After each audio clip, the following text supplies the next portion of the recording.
कर्तव्यदक्ष police उपविभागीय अधिकारी राजकुमार शिंदे यांचा मुक्ताईनगर येथे भावनिक निरोप समारंभ। मुक्ताईनगरचे कर्तव्यदक्ष पोलीस उपविभागीय अधिकारी श्री राजकुमार शिंदे यांच्या सेवानिवृत्ती निमित्त मुक्ताईनगर पोलीस ठाण्याच्या वतीने निरोप समारंभाचे आयोजन करण्यात आले। हा कार्यक्रम पोलीस निरीक्षक श्री नागेश मोहिते यांनी आयोजित केला होता। राजकुमार शिंदे यांनी पोलीस खात्यात 33 वर्षे निष्ठेने सेवा बजावत कायदा सुव्यवस्था राखण्याचे महत्त्वपूर्ण कार्य केले। आपल्या भाषणात त्यांनी तरुणांना व्यसनमुक्त राहण्याचा आणि आई वडिलांची सेवा करण्याचा संदेश दिला।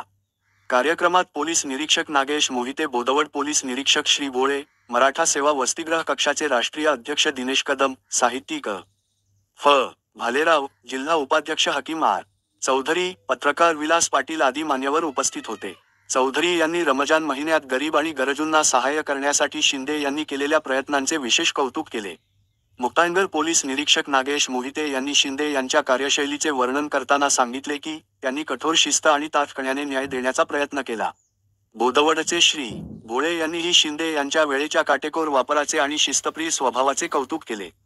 कार्यक्रमाचे सूत्रसंचालन श्री.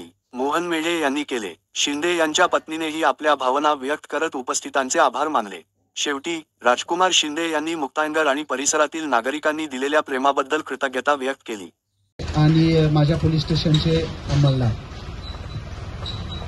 सुमारे 1.5 वर्षाचा कार्यकाळ मलाही येऊन झालाय, सरांना 2.25 वर्षाचा। सरांची प्रदीर्घ सर्व्हिस आहे 38 वर्षाची, 36। माझ्या सर्व्हिसच्या ऑलमोस्ट दुप्पट सर्व्हिस आहे सरांनी केलेली, एवढा प्रदीर्घ अनुभव आहे।